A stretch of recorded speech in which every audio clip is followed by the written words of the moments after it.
Seorang pria pemirsa berinisial S ditangkap aparat Satuan Reserse Narkoba Polres Pelabuhan di Jalan Panampu lantaran nekat menjadi pengedar sabu.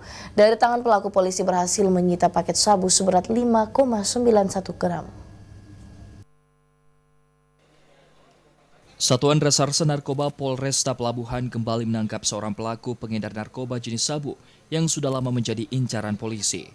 Pria berinisial S ditangkap di Jalan Panampu Lorong 2 dengan barang bukti satu paket sabu seberat 5,91 gram.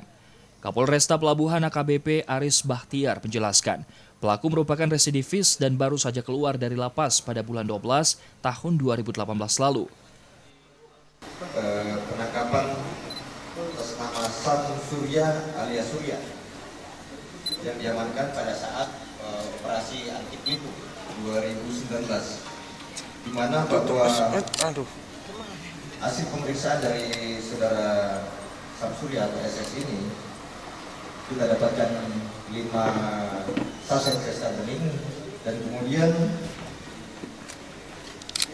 ternyata barang tersebut diperoleh dari tersangka atas nama Muhammad Salim ini. Pelaku beserta barang bukti langsung diamankan pihak kepolisian. Pelaku akan menjalani pemeriksaan terkait kasus barang haram tersebut. Polisi sendiri menjerat pelaku dengan pasal 114 KUHP dengan ancaman hukuman 20 tahun penjara, maksimal hukuman mati. Muhammad Ikrar, Selebes TV.